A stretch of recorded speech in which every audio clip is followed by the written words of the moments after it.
Hickok 45 here. You know, there's nothing like a good pump shotgun, or more reliable, is there? And you know, you actually can shoot them with one hand if you really need to. Okay, watch this. It's on safe. Now it's off safe. Okay, and also if you need to shoot one pretty fast, they're not all that slow.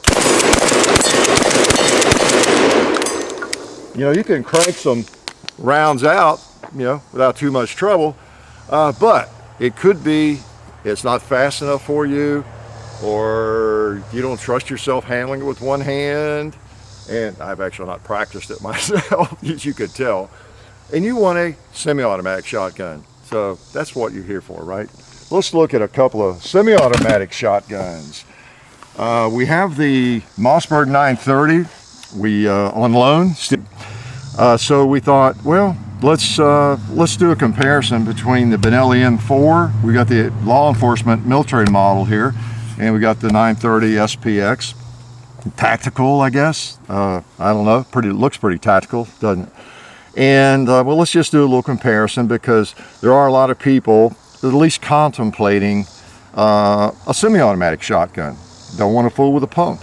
Yeah, we're going to fire. We're not going to shoot it too much, but we're going to shoot some. We're going to shoot just some buckshot, okay, and maybe some slugs. I don't know. I'm going to also shoot a little bit of just bird shot in both of them, perhaps, okay, and just see how that goes. But I want to maybe even field strip them, okay, and give you an idea about these two. Now, you might be thinking, well, before we do, one of these is a lot more expensive than the other, okay, and you know which one it is probably if you know very much about shotguns. So in some ways, it's you could argue it's apples and oranges, but they also are similar firearms in a lot of ways, okay. Just that the Benelli, it's a couple of bucks more than the Mossberg 930. Couple is defined as about $1,000 more. Okay, so I mean, this runs any, I don't know, $750, something like that, between $700 and $800 maybe, depending on where you buy it and when you buy it. The Mossberg 930, and the Benelli runs somewhere between $1,700 and $2,000. All right, and also the law enforcement models are kind of hard to come by right now. Benelli has that deal where they used to not want to sell to civilians, you know, this variation of it. Not that it's illegal or anything, at least if you live in a free state, but it's a Benelli thing, you know, and so anyway, whatever. I think they've relaxed that. I'm not sure. You might know more about it than I do. Like I say, often, you probably know a lot more about everything than I do. So, anyway, I thought I'd compare them while we have them. Yeah, the Benelli's more expensive, but still they operate in a lot of ways the same way. And they remind you of each other in some ways. So, one of the first things I wanted to do is just shoot both of them. They're both loaded through, the magazines are loaded. Okay, nothing in the chamber, just in the interest of time, because I'm just going to pick them up and shoot them. Wasn't going to, you know, plan to wave them around or anything before we got to that. So I guess with one caveat, you know, this is kind of a comparison. If you are you're really considering a semi-automatic shotgun, or you've decided you don't like a pump, or you just want one to have it in addition to your pump, you know, like I do. And if you're on a really tight budget, I mean really tight, the Benelli probably isn't a viable option for you, okay? It just depends. I mean, some people say they're on a really tight budget, but, you know, they're buying a case of beer every other night, you know, and they're driving a $65,000 pickup truck, and no, I can't afford a Benelli, or they're overpriced, or, you got all that mixed in too. So, but you know whether it's in your budget or not. If it's absolutely not, then, you know, it's not a viable option. But again, I think there's a lot of people probably, yeah, we gun people are. If there's a gun out there, a firearm that we really would love to have, then sometimes there is a way. If you see one you like better, you know, maybe it's trade off a couple of firearms, you know, not buy a gun for a while, save up your coins, or, you know, trade around, or, you know, that sort of thing. So maybe it's not totally out of reach, even though it's a lot of money in one firearm. So, but wherever you are, that's you know, that's your business. But I wanted to show you the two. and my impressions of them. That's all John and I can do, is give you our impressions of things like this, and hopefully that's worth something. Okay, because we've shot a lot of different firearms and handled a lot of different firearms. So one thing I thought I'd do, I loaded them up in the interest of time. I thought I'd just shoot them both and give you my impressions. Again, I've done this 2 or 3 times, and I'm pretty slow to think, so I needed to do it a lot of times and see what I think about the difference in just the feel and the recoil. All right, the Benelli is a little heavier than the Mossberg. It's they're both kind of gas operated, although Benelli also has still the inertia, bolt and spring and everything, but it's kind of a combination. But just see general feel. I've got some of this double-aught buck loaded in both of them, and I'm just going to fire them both. Which one should I shoot first? Let's just shoot the, I don't know, let's get the Mossberg first. All right, we'll put one in the chamber. Got your ambidextrous safety on the Mossberg. That's one advantage of the Mossberg, I think. So I'm gonna, let's see, I've got this pretty warm stuff in here. I'll just go back and forth on the Cowboy and that Tombstone maybe.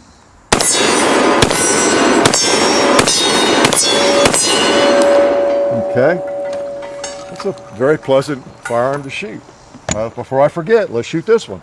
Safety off, around the chamber. Oop, on the Benelli, you gotta get one in the carrier. There we go. All right, same thing.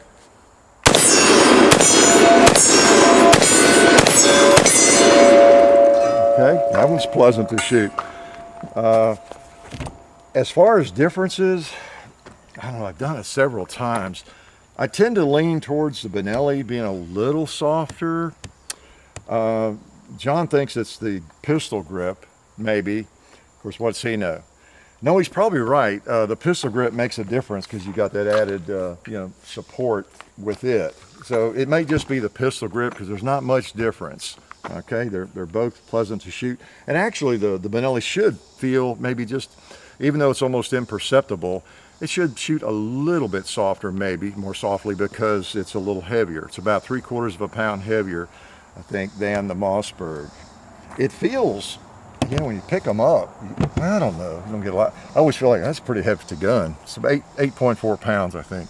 But a lot of that, I think, is just because it really feels solid. It's a really solid. Again, I guess that's a plus for the Benelli. It feels more solid as a shotgun than maybe any you pick up almost. But anyway, that's one of the advantages, I think, in the Benelli. It just feels great and it's well made. Another advantage is a plus on its side, of course, is the proven record adopted by the military. The Marines are still, I think it's their shotgun.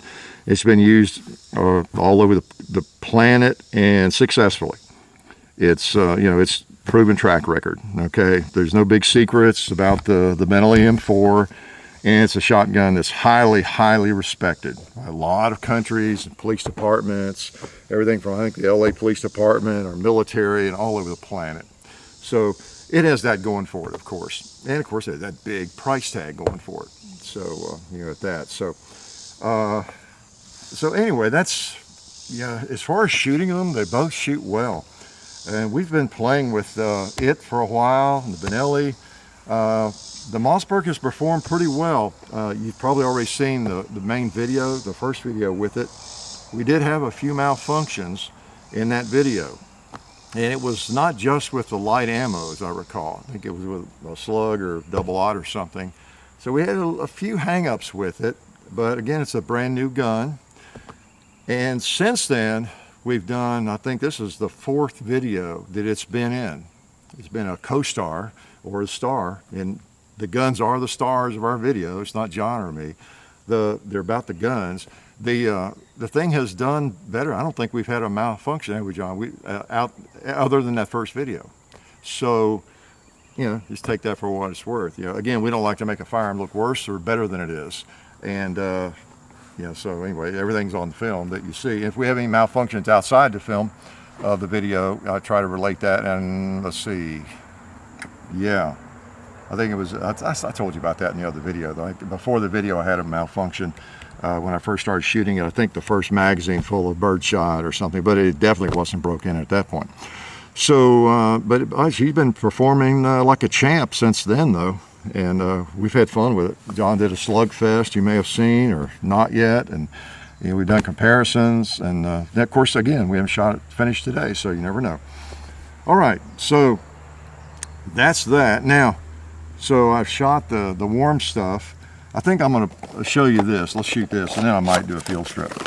This is, of course, we'll close the bolt, both of them. All right. They both have good sights. I'd actually like the sights a little bit better on the Mossberg. I give it a little bit of a plus. There's something about the sights on this M4. They're okay, but the 2 dots back here, if it's pitch dark and you got those tritium sights dots back there, that's going to be great, of course. But I don't know, they kind of mess with me as I'm trying to line up the sights. And I love a ghost ring sight, but in daylight, it kind of bothers me a little bit. I prefer the sight on the other one. And you got your rails on both of them. This happens to have, of course, the adjustable stock, so that's kind of cool, right? You got, I guess, in terms of cool factor, the Benelli is going to win out, right? There's no way around that, I guess. So there's some ways that, and in terms of weight, maybe this wins out because it's a little bit lighter. Okay. In terms of price, which one wins out? You guessed it, the Mossberg, right? So just kind of point out the positives and negatives from our standpoint. One of the positives might be the Mossberg seems more likely to fire birdshot reliably. Okay, the Benelli, when it was new a few weeks ago, I fired some of this and none of them would cycle. It was a single shot with every single one of them, but it seems to have broken in now better. Okay, and that's what you hear and read about Benellis, and that was my experience with my Super 90 I bought back in '89. It would not cycle field loads at all, and just like this wouldn't when I first got it. And but then after, I don't know, it seemed like it took it about a year, and then it'll cycle anything now. So I'm gonna load both these up with lighter loads now. We're gonna do another little shooting test here. This was field loads. Appreciate Federal Furnishing and all this good stuff. Click them in. They both load just fine. You don't tend to cut yourself trying to get rounds in it. The Mossberg, make sure you push them up there far enough, but that's kind of true on any of them. You get a definite nice loud click when you get it loaded or get it in there far enough. Like I said, the ambidextrous safety is kind of a plus. I love that. Most of us are used to that on the pump guns too, and that's a nice place to have a safety. Okay, so you got the safety right here on the Mossberg. It's okay. I really like that thumb safety though. Okay, so I've got magazines loaded with birdshot, and we'll shoot it. Now this is, again, it's not an attempt to make the Benelli look bad if it malfunctions, because it's still getting broken in. This gun doesn't really seem to have to be broken in to fire field loads. Okay, and that's what I've noticed on the web and the things I've read. It's generally people's experience. Okay, so we're also again going to be continuing to get a reading on the recoil and the feel of it and everything. So let's put around the chamber, safety off, and well, let's just shoot some of this stuff. Yeah. I shouldn't have done that. Yeah. Those are really pleasant to shoot, of course, and fun to shoot. And even though it's a defensive shotgun, I mean, look at it. It's not a skeet gun. We still like to shoot field loads in them if we can. We can't complain too much. If you buy a firearm like this, short barrel, high capacity, dare I say it, black gun, it's a defensive shotgun, right? So you're not going to be probably using bird shot. So for example, if this Benelli would not feed bird shot reliably, if it just never does get really reliable with bird shot, I'm not going to lose a lot of sleep over that, okay? Because that's not what it's designed for, nor the way I would really use it. It just makes it more convenient and fun, okay? So let's shoot this thing.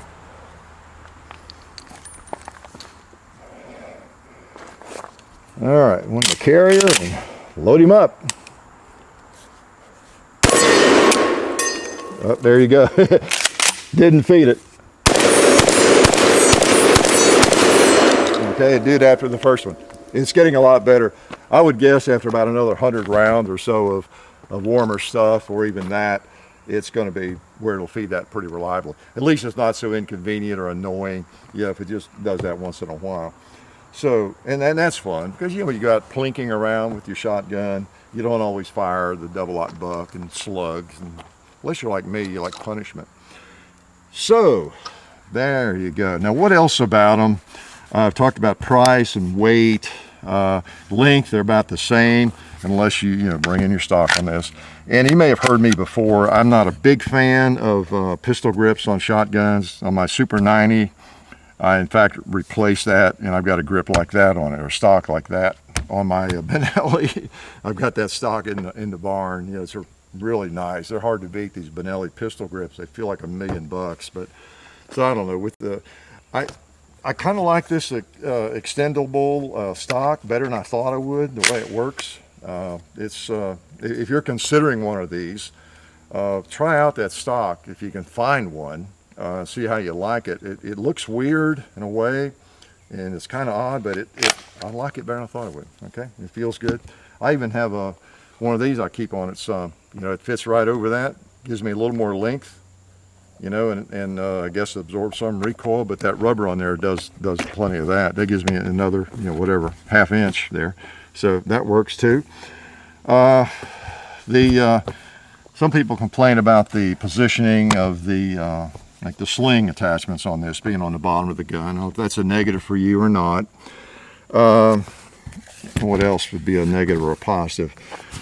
I think I mentioned the big ones. Again, your proven track record on the Benelli, of course, is something that's important. Maybe worthy of consideration, of course. But the overriding, the elephant in the room, of course, is price. It's price. And this doesn't cost a whole lot more than like a pump Mossberg, or another $100 or so. Where this is just a big investment, like buying a really nice model, a 1911, or something like that. So, but some people, like I say, I'm tuned into this because I've been a gun nut, quote unquote, a long time, and I've gone through all those procedures, all those steps, where you think you want a firearm, and you buy it, and then you get it, and you realize, yeah, it's neat, but gosh, I wish I'd have held out for the better one. I could have saved up and bought that, if I'd have just held up for 6 months. So we're all in different places. And the reason I mention that is maybe this firearm is like that for you. Yeah, it's expensive. You can't, depending on your budget, just go buy the thing. But you're thinking about you would like to have a nice semi-automatic shotgun, but you're not desperate. You don't need it right now. And if you decide, boy, I would love to have one, you could probably have one if you don't buy one of these and one of those and another revolver and another semi-automatic pistol and this and that other gun, over the next 12 months that maybe you're not that crazy about anyway. So, anyway, it depends on your budget. All right, now I'm going to do something you'll love because you love to see me suffer. Okay, one of the things I think is important, more so than just shooting 200 rounds, and we'll probably shoot it again because we've got Mr. Watermelon there. If we just shoot one time, we got to take him. So, we're back in business. All right, so, all right, you might not have needed to see that, but maybe that gave you a little bit of an idea of John's great close-up camera work and everything to get a feel for how they're made, maybe a little bit differently, particularly people who are really savvy about firearms, but just maybe haven't seen the guts of these two, either one of them. And, you have your own notions about polymer and, different ways things are put together in there. All right, so that wasn't too bad. Other than my little struggling with this one. Oh yeah, I haven't fired a slug. Let's try slugs with them. That's the only thing we haven't shot. And that's buckshot. And here's some slugs. Yeah, Maximum rifle, Maximum. So we'll shoot these, and we might let you go to dinner. Okay. As long as you have been listening and watching closely. All right, you can pass a quiz. We'll let you go. So I'll shoot slugs out of each one. I have an idea kind of where they where to hold, and I'm not going to do a marksmanship thing. Now, you may have noticed in one other video we did with the 930, I had a hard time hitting anything with slugs. I think it was, we were comparing it with the pump, and depending on when you see that or when we post it, I had a hard time towards the end of that video hitting anything. I was holding in the wrong place. I really was. And then we came out and did a slugfest with it. Before the slugfest, we shot it some more, and wow, yeah, it was shooting low all right. And I adjusted the sights and pretty much solved that problem, at least on that day. And can hit okay with it. I was kind of having a problem between the two. With the Benelli, I had it set so you take a 6 o'clock hold with the slug, and I thought that's what I had kind of on this one, but no, man, you had to hold on the very top of the target. It was going too low, and that's apparently what was happening to me. All right, so let's take a couple shots with both of them before you leave. All right, the Mossberg 930. We got to put them both on the gong, don't we?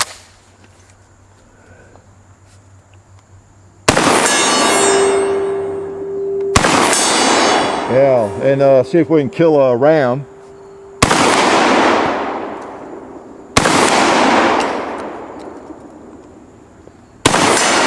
There we go. And, oh, a watermelon. Got him with a Mossberg. Oh, we had another one. Did that stay in the carrier? Okay, I guess it did.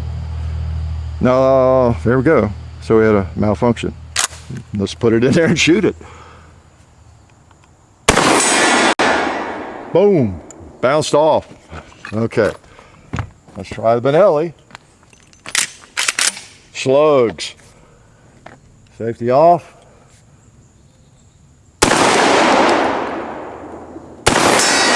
Got a buffalo. Let's get a gong. I love it, I love it. Let's get this target. Let's smoke some pot. Oh, man. I knew that was off when I pulled the trigger. Okay, don't tell anybody I missed a pot at about 10 yards there, okay, with a shotgun, even though it was a slug. All right, I'll let you go here. I don't know if that's any help to you or not. A little shooting of various kinds of ammo. I still think the Benelli recoils, you get a little bit less impulse on the shoulder maybe, but there's not a lot of difference. It's not going to matter that much to you.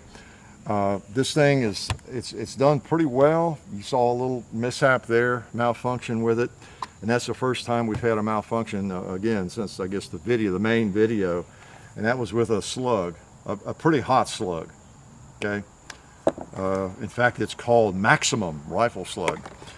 So so whatever that's about, you know, you see what happens, you know, in our presentations. That's that. Now, what have I forgotten to tell you that you wanted to know? Nobody has anything to say? Okay, does that mean I covered it all? Well, you got night sights on this, if I didn't mention. If you need that, you got adjustable sights here. You can look at the main video where I talk about this firearm, of course, and the features and all that. But as far as comparison, you know, they both shoot great. They both feel good when you pick them up. I didn't talk about ergonomics. They both feel good when you shoulder them. You can't tell a lot of difference. They feel good, and you feel like you can hit really whatever you're shooting at. They're both pretty popular. There's parts for them out there, and even aftermarket parts.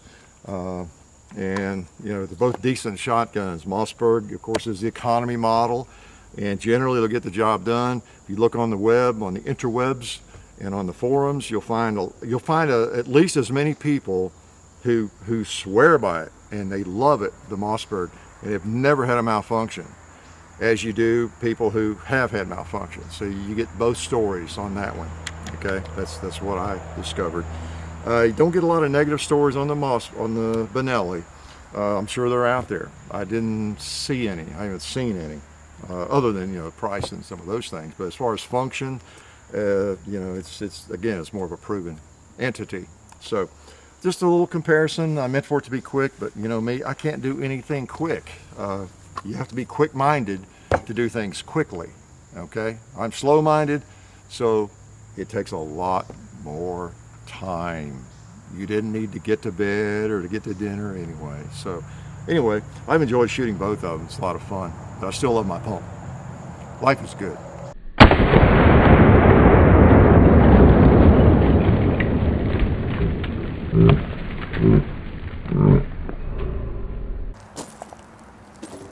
Hi, welcome to the end of the video. It's good to see you guys here.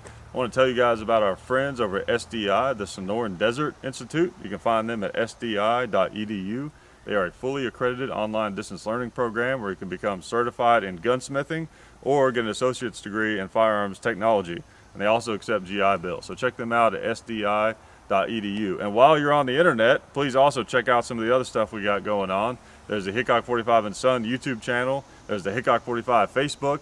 There's The Real Hickok 45 on Instagram. There's Hickok 45 on Twitter. I've got John_Hickok 45 on Instagram. There is a John Hickok Facebook page. We have full30.com. There's our website, hickok45.com. We keep it simple for you. You can also find our store where we sell shirts and stuff like that on the website. There's also links on the main channel page and in the description and all that good stuff. And please be sure to check the descriptions in the videos every now and then, because we'll put information in there sometimes that might be useful to you. Who knows? But I appreciate you guys for watching the whole video. I hope that you enjoyed what you saw. I'm sure that you did, and if you didn't, we'll probably hear about it. But I'll see you guys later, and thanks.